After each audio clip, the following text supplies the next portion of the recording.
തമിഴ്നാട്ടിലെ കരൂർ ദുരന്തഭൂമിയിൽ അന്വേഷണ കമ്മീഷൻ അധ്യക്ഷ ജസ്റ്റിസ് അരുണ ജഗദീഷ് നേരിട്ടെത്തി വിവരങ്ങൾ ശേഖരിച്ചു. ഇതിനിടെ അപകടത്തിന് മുൻപും നടൻ വിജയുടെ വാഹനം അപകടത്തിൽപ്പെട്ടതിന്റെ ദൃശ്യങ്ങൾ ജനം ടിവി ലഭിച്ചു. നാമക്കല്ലിൽ നിന്നും കരൂരിലേക്ക് വരുന്നതിനിടയിലാണ് അപകടമുണ്ടായത്. വിജയുടെ വാഹനത്തിന് അകമ്പടി പോയ ബൈക്കാണ് അപകടത്തിൽപ്പെട്ടത്. ബൈക്കിന്റെ ടയറിലൂടെ ബസ് കയറി ഇറങ്ങി. യുവാക്കൾ പരിക്കേൽക്കാതെ രക്ഷപ്പെടുകയായിരുന്നു.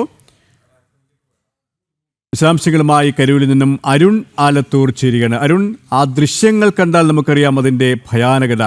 അത്ഭുതത്തോടെയാണ് ആ യുവാക്കൾ അപകടത്തിൽ നിന്നും ജീവനോടെ രക്ഷപ്പെട്ടത്. ഈ കരൂരിലേക്കുള്ള യാത്രാമധ്യയാണ്, അതിന് തൊട്ട് മുൻപാണ് ഈ ഒരു അപകടമുണ്ടായതല്ലേ?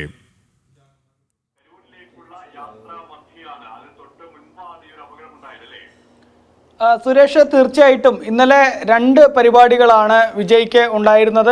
ഒന്ന് നാമക്കല്ലിലും രണ്ടാമത് കരൂരിലും. അതിൽ നാമക്കല്ലിലെ പരിപാടി രാവിലെയും കരൂരിലെ പരിപാടി ഉച്ചയ്ക്കുമായിരുന്നു നിശ്ചയിച്ചിരുന്നത്. പക്ഷേ വിജയ് വീട്ടിൽ നിന്ന് ഇറങ്ങുന്നതിന് തന്നെ, അതായത് ചെന്നൈയിൽ നിന്ന് പുറപ്പെടുന്നതിന് തന്നെ രാവിലെ 8 മണിയായി. അതായത് നാമക്കല്ലിൽ പരിപാടി പറഞ്ഞ സമയം, ആ സമയത്താണ് ഇറങ്ങിയത്. അതിനുശേഷം നാമക്കല്ലിൽ പരിപാടിക്ക് എത്തി. ഉച്ചയോടെയാണ് എത്തിയത്. പരിപാടി പൂർത്തിയായി.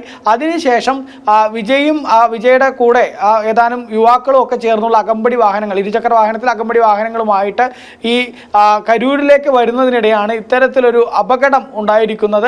ഏതായാലും കഴിഞ്ഞ ദിവസങ്ങളിലൊന്നും ഇത് പുറത്തു വന്നിരുന്നില്ല. ഇപ്പോൾ ആ അപകടത്തിന്റെ ദൃശ്യങ്ങൾ കൂടി പുറത്തു വരുന്നു. ആ ദൃശ്യങ്ങൾ ഇപ്പോൾ നമുക്ക് ജനം ടിവിക്ക് ലഭിച്ചിട്ടുണ്ട്. അതിൽ ഈ യുവാക്കൾ ഇരുചക്ര വാഹനത്തിൽ അപകടകരമായ രീതിയിൽ ഹെൽമറ്റ് പോലും ധരിക്കാതെയാണ് വിജയുടെ ഈ കാരവാനിന് ഒപ്പം തന്നെ ഇവർ കൊടിയും തോരണങ്ങളും ഒക്കെ പിടിച്ചുകൊണ്ട് ഈ ഇരുചക്ര വാഹനത്തിൽ വരുന്നത്. അങ്ങനെ വിജയുടെ ഈ കാരവാനിനെ അകമ്പടിയായിട്ട് ഈ വാഹനങ്ങൾ തൊട്ട് അടുത്തുകൂടെ ഇങ്ങനെ പോകുന്നു. അതിനിടയ്ക്കാണ് പെട്ടെന്ന് ഒരു ഇരുചക്ര വാഹനം ഈ വിജയുടെ വാഹനത്തിലേക്ക് ഇടിക്കുന്നത്, അതിൻ്റെ ടയറിന് അടിയിലേക്ക് പെടുന്നത്. തുടർന്ന് ആ ഇരുചക്ര വാഹനത്തിൻ്റെ മുൻവശത്തുകൂടെ ഈ ബസ്സിൻ്റെ ടയർ അല്ലെങ്കിൽ ഈ കാരവാനിൻ്റെ ടയർ കയറി ഇറങ്ങുകയായിരുന്നു. പക്ഷേ ഭാഗ്യം കൊണ്ട് ആ രണ്ട് യുവാക്കളാണ് അതിലുണ്ടായിരുന്നത്. ആ രണ്ട് യുവാക്കൾക്ക് മറ്റ് വലിയ പരിക്കുകളൊന്നും പറ്റാതെ അവർ അത്ഭുതകരമായി രക്ഷപ്പെടുന്ന ഒരു സ്ഥിതി ഉണ്ടായി എന്നുള്ളതാണ്. നേരത്തെ ഈ കരൂരിലെ അപകടത്തിൽ തുടർന്ന് വലിയ വിമർശനങ്ങൾ ഉയർന്നത് ഈ വിജയ്ക്കൊപ്പമുള്ള ആൾക്കൂട്ടം അത് ഫാൻസുകാർ മാത്രമാണ്. അവർക്കൊന്നും കൃത്യമായിട്ട് രാഷ്ട്രീയം നടത്തുന്നതിനോ സംഘാടനത്തിനോ കൃത്യമായ പരിപാടികൾ കണ്ടക്ട് ചെയ്യുന്നതിനോ ഒന്നും അറിയില്ല എന്നുള്ള വിമർശനം ഉണ്ടായിരുന്നു.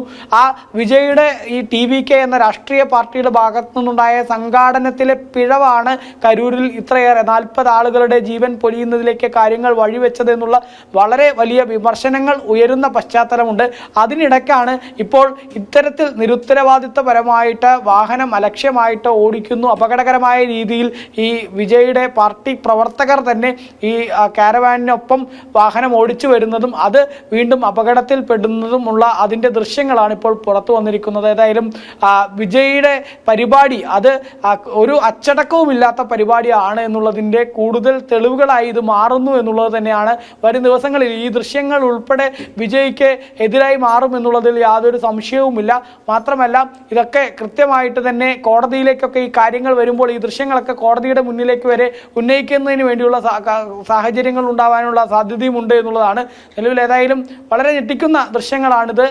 വിജയുടെ കരൂരിലേക്കുള്ള യാത്ര, അതായത് നാമക്കല്ലിലെ പരിപാടി കഴിഞ്ഞ് കരൂരിലേക്കുള്ള യാത്രക്കിടെയാണ് ഇങ്ങനെ ഒരു അപകടം ഉണ്ടായിരിക്കുന്നത്. ശരി, കരൂരിൽ നിന്നും അരുൺ ആലത്തൂരാണ് വിശദാംശങ്ങൾ നൽകിയത്.